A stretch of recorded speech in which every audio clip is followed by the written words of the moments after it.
September 10th, 2023, Mexican rapper Peso Pluma stood in front of a massive crowd of 100,000 people while he paid homage to the notorious drug lord El Chapo. This didn't sit right with the Jalisco New Generation Cartel, and what they did next would haunt Peso Pluma forever. Here are 5 times rappers messed with the wrong cartel members. Number 5. Peso Pluma. Mexican megastar Peso Pluma was on stage performing during the 2-day-long music festival in the nation's capital. However, during his performance, he held the mic towards the Mexico City crowd of an estimated 100,000 people as they sang the initials JGL in unison. This was a reference to Joaquin Guzman Lora, alias El Chapo. Pluma's homage to the incarcerated drug lord El Chapo may not have held significant meaning for him, but to the Jalisco New Generation Cartel, it resonated deeply, and they vowed to exact retribution. June 15, 1999.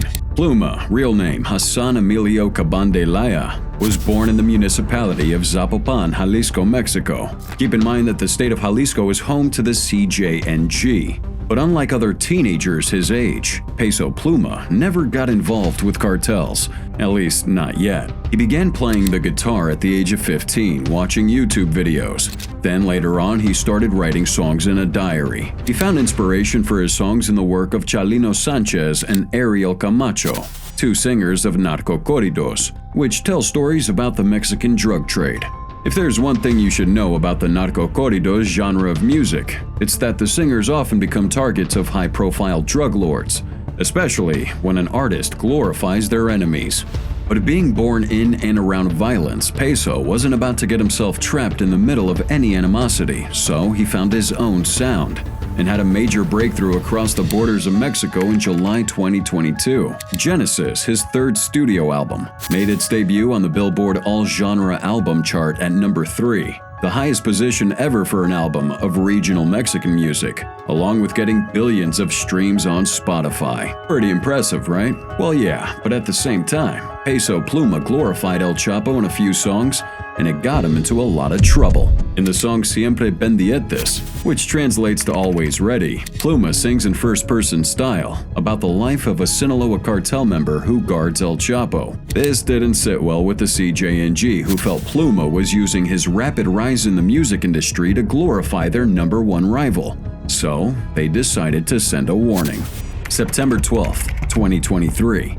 4 banners were placed over bridges in the city of Tijuana, warning Peso Pluma to cancel his upcoming concert in the city on October 14th. They further stated on the banners that if he didn't, it would be his last because of his disrespectful tongue. All banners were signed by the CJNG, pointing to the fact that the message came from him. Now, at the time, Peso Pluma was in the US rehearsing for his MTV Video Music Award performance the following day. But if we're being honest, Peso Pluma isn't the first artist to sing about El Chapo, so what makes him an enemy of the CJNG? Well, for starters, Peso is one of the biggest Mexican artists right now. He's got over 11 million followers on Instagram, and his songs are now a favorite amongst Americans and the Western world. On the other hand, Tijuana has been a major place of conflict for cartels. The city near the border and its nearby areas have been disputed territories for a long time. They're often called plazas when talking about which criminal cartels control them in Mexico. The modern drug wars in the city began in the late 80s and 90s, when the Guadalajara cartel split, leading to groups led by El Chapo and Ismael El Mayo Zambada in Sinaloa, and the Arellano Felix family in Tijuana. Power in Tijuana shifted between different factions that emerged from these initial groups over the years. Recently, other criminal groups have also moved into the region, with the CJNG being one of the most prominent. To put it into context, Tijuana consistently has one of the highest homicide rates in the country, as various criminal organizations continue to vie for control. Now, what this simply means is that Peso Pluma holding a concert in this city while paying homage to El Chapo and the Sinaloa cartel in his songs would be undermining the CJNG's power in the city. Besides, Pluma is also from Jalisco, where the CJNG takes its name, so they probably believe the name El Mencho should be on his lips instead of Chapo. However, Peso Pluma has refused to address the reason why he honors El Chapo and the Sinaloa cartel in his songs. He even hung up on a call on an LA Times reporter who once asked. Eventually, Peso Pluma and his team had to cancel the Tijuana show as a way to ensure his safety. We've seen the execution of the CJNG. These guys don't bluff when they issue threats like that. Earlier in 2023, a narco-corrido band from Sinaloa State called Grupo Arriesgado was at a Tijuana mall signing autographs ahead of a planned concert when gunmen fired shots near the crowd. A banner signed by the Jalisco Cartel was left at the scene, warning the band to leave the city or suffer the consequences. At the end of the day, Peso Pluma won't be the first, and he certainly won't be the last to receive such a warning from the extremely dangerous cartel. Now the question is, what are the odds the CJNG won't orchestrate an attack on him if he performs in a different Mexican state? Number 4. Chalino Sanchez.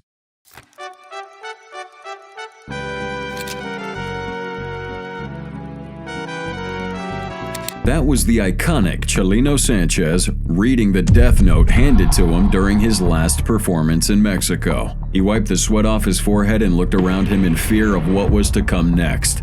Chalino was obviously not a rapper, he was a singer and a musical icon in Mexico. However, his genre of music and his life leading up to his death is by far one of the most bone-chilling stories you'll hear today. I promise you. August 30th, 1960 marked the birth of Chalino in Sinaloa, Mexico. He came from a very poor background as he lived with both his parents, his 7 brothers, and his only sister.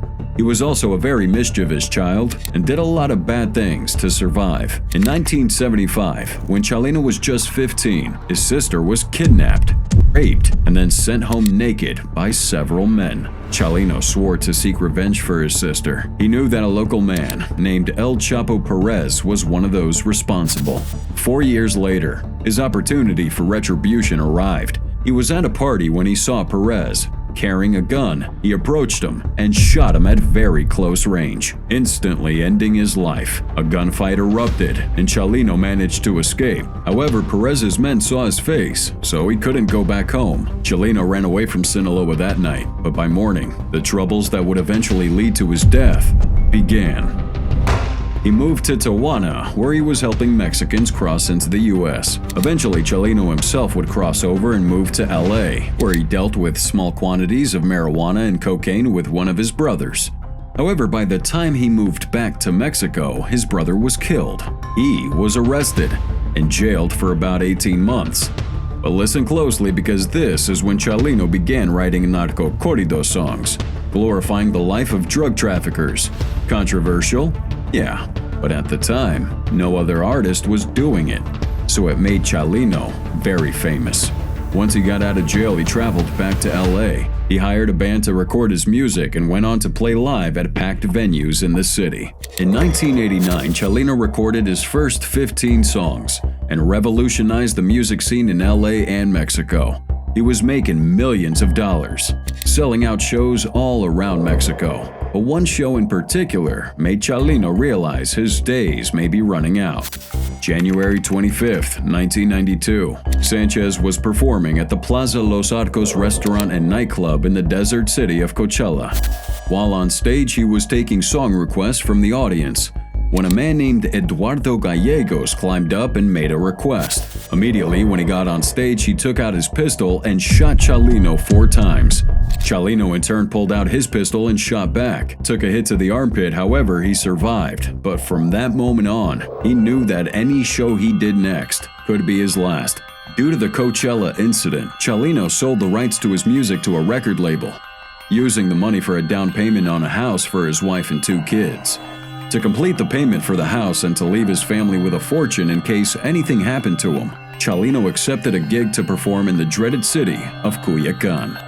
If you didn't already know, Culiacan's home to the Sinaloa cartel. They control every corner and every street. Chalino knew it was a dangerous move to perform there, considering his type of music. However, he was ready to step into the belly of the beast, as long as his family would be safe.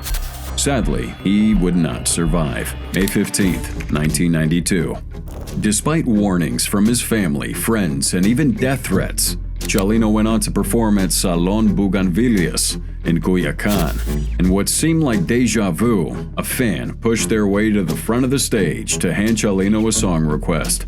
But from the look on his face, it was not a request, but a message informing him that his performance there would be his last.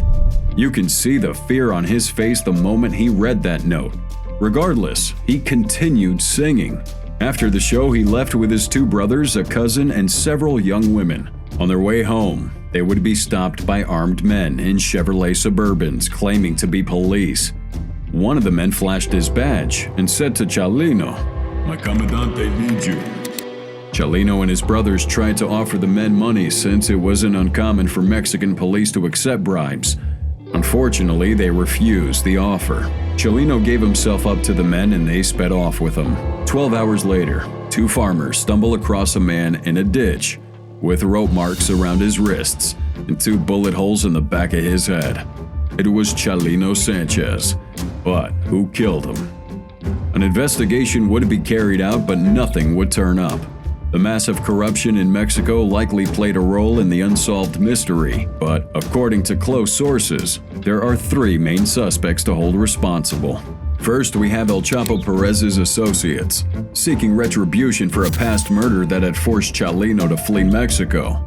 Second, we have Mr. Gallegos, the individual who shot Chalino at Coachella. And lastly, there's the Sinaloa Cartel. It's likely the first 2 had cartel connections and arranged for his death. However, it's unconfirmed. Also, because Chalino took commissions from actual cartel members, it is possible the Sinaloa Cartel saw Chalino as a tool for other cartels and took him out. Number 3. Mr. Yos Loot. April 19, 2018. The body of 42-year-old Mexican rapper Mr. Yos Loot was dumped in an empty lot in the western city of Guadalajara. A screwdriver was stabbed into his chest with a note from the cartel that orchestrated his death, the CJNG. Now this guy over here got in trouble with an extremely dangerous cartel without even being Mexican. He was born in the U.S. on January 20th, 1976 in Bakersfield, California.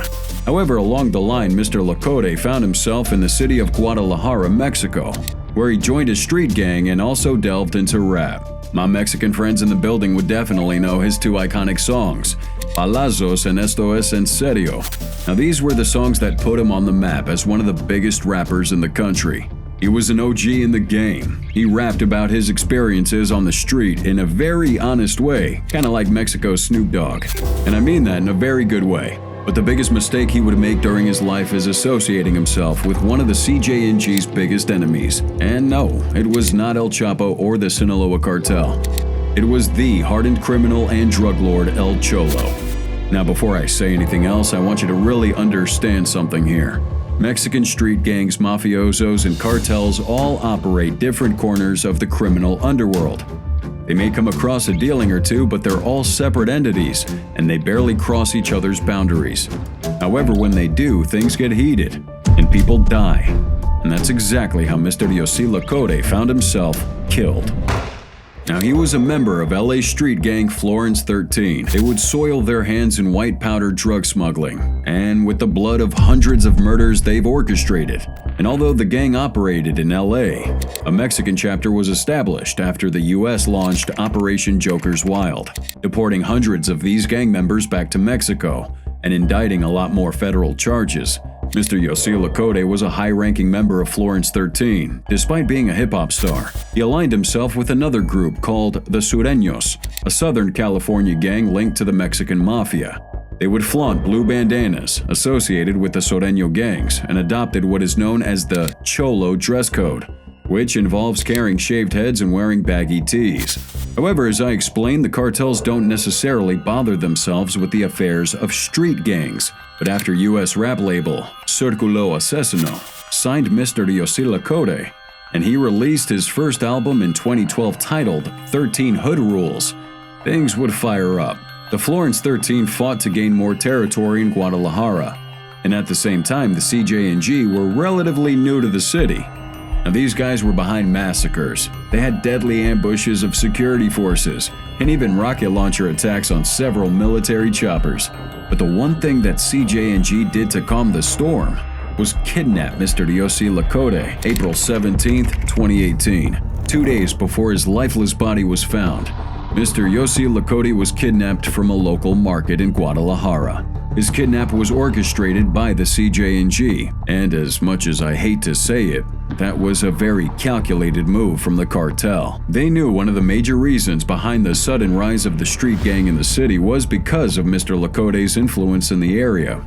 So if he was gone, there'd be nobody for his associates to look up to, making it easier for them to come in and sweep the gang out. And in typical CJNG style, they wouldn't just shoot a bullet straight to his head. They would hold him down while mercilessly stabbing him to death with a screwdriver. As painful as that might have been, they didn't stop there. They left a note, like they always do. But this one read, "This is gonna happen to all those who keep supporting Cholo."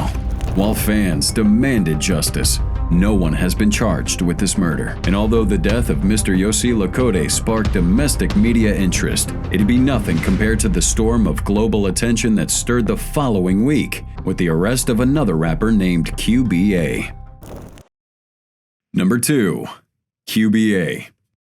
One golden rule all CJNG members are compelled to follow is to never, and I mean never, snitch on the affairs of the organization. April 22, 2018. QBA indirectly put a huge target on his back by flaunting this golden rule. After divulging classified information to Mexican authorities on some of his affairs and dealings with the cartel. And you see, 24-year-old Christian Palma, known as QBA, was a famous rapper to the public, but behind closed doors, he was nothing more than El Mencho's puppet. He and Mr. Yos Loot, whom we talked about earlier, were the pioneers of rap malandro, or thug rap, which in my opinion is a soundtrack used for the country's drug war. His YouTube channel had over 200,000 subscribers and millions of views. On the other side, his videos weren't really what you'd expect from a mainstream artist. The videos were shot in poor neighborhoods of Guadalajara, the state capital of Jalisco, and featured the youth brandishing guns and taking drugs. Some of his lyrics talked about meth and different massacres from the cartel, marking QBA's first steps into the CJNG's bad books. March 19, 2018, 3 film students, Javier Salomon, Daniel Diaz, and Marco Avalos, were kidnapped from the town of Tonalá in western Jalisco state. These 3 students were filming at a ranch belonging to the CJNG, leading QBA and 2 other CJNG members mistaken them as members of a rival cartel. After the missing persons report of these 3 students came out, the entire nation was outraged. It was Mexico v. the CJNG. Meanwhile, in the camp of the cartel, QBA and his men were still under the assumption that these guys were rival cartel members. They tortured one of them, Javier Salomon. And after that, they had no other option than to kill off the rest. In a normal scenario, these guys would have dropped off the bodies on a random street. But seeing how outraged Mexicans had gotten over the case, they decided to melt off the bodies in sulfuric acid. And QBA was the man for the job. You see, QBA was paid about $150 a week by the CJNG to melt dead bodies in acid. And I know what you're thinking, if he was a rapper, wasn't he supposed to be making way more than that? Well, while it did seem like that on the outside, that wasn't really the case. His label was taking a huge chunk of his earnings, leaving him with crumbs. So it's safe to say he was practically broke. But anyway, none of that really mattered. It was after his arrest and confession that QBA got himself into a lot of trouble. So, what exactly did he say? In his confession, he detailed his link to the CJNG through the infamous street gang Infernus 21. However, after the gang disbanded, he joined the cartel. In some lyrics to his songs, he glorified crystal meth, crack, and other inhalants. That was his way of paying homage to the CJNG for being at the top of the meth market in Mexico. Now, during his confession, QBA gave a full account of the CJNG's meth production, from smuggling chemicals through Mexico's seaports to cooking the final product in clandestine labs. Now, why would he do this? Or here's a better question. Why would he reveal it when he knows fully well they would stop at nothing to kill him? Well, some say it's because they allegedly killed one of his closest friends, Luis Sebo Estrada, the previous year. But regardless, QBA should have known better. The CJNG as a criminal organization is unstoppable. Not the Mexican government, not the DEA, and certainly not QBA's confession can shake the foundation of this cartel's operations. He just sold himself out to the cops who might throw him back into the hands of the cartel. Except, he had an alternate plan. After his arrest and alleged confession, many rappers had released tracks to celebrate him.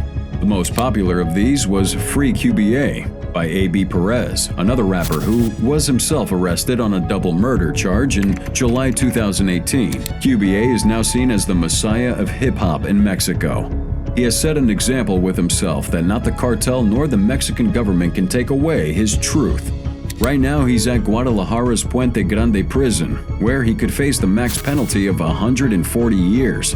But is he really safe behind bars, or will they orchestrate an attack from the inside? Well, I guess we have to wait and find out. And number 1. Lefty SM. September 2nd, 2023. Famous Mexican rapper Lefty SM was murdered by 3 gunmen in his home located in Jalisco, Mexico. Some say it was a robbery gone wrong, but according to his wife, she thinks it was a planned attack. So what exactly happened? Born on April 22, 1992 in San Luis Rio, Colorado, Mexico, Lefty SM's journey into the music world began at an early age. His nickname Lefty was affectionately given by his close friends due to his left-handedness. He started pursuing music at the age of 16, all while maintaining his day job as a mechanic. His early work would showcase a strict hip-hop sound with slow G-funk beats. It was pretty dope, and it drew influences from various genres, creating a unique and versatile style, allowing him to seamlessly switch between delivering unrestrained bars and crooning soulfully. This unique style of his led him to sign with renowned label Alzada Records. It was a massive one for him, but was also the beginning of his end. A prominent figure in Mexico's urban rap scene, Lefty SM gained international recognition through YouTube, amassing 2.5 million followers after his launch in 2017. His debut album, Avión de Papel, released in 2019, also showcased more of his talent. He would follow that up with a patriotic single, Por Mi Mexico, a collaboration with Santa Fe Clan the following year. Lefty also collaborated with rap heavyweights like Neto Peña, Guerra MX, MC Davo, Toser One, Darius, and Hambi Alfavo. He was arguably Mexico's biggest rapper until the tragic incident occurred. September 2nd, 2023, Lefty and his wife Isa Mary were lying in bed when 3 armed assailants broke in and attempted to forcibly remove him from his home. Unable to do so, they resorted to violence, opening fire and fleeing the scene. Lefty was shot twice, rushed to the hospital, but died from his injuries at approximately 1:15 a.m. His final performance, just the night prior, at Teatro Metropolitan in Mexico City, now stands as a haunting memory for all his fans. So, who's responsible? I'd be lying to you if I said I was 100% sure the armed men were cartel sicarios, but at the same time, many suggest it was CJNG members, being that Lefty lived in their city. But more recently, it's been said that his closest friends suggest it was a guy named L.O.V. who wanted him dead. L.O.V. said to have some cartel connections, so all fingers still point to the CJNG. But whether or not they had a hand in his murder, Lefty SM would be remembered for his legacy in the Mexican rap scene for generations to come.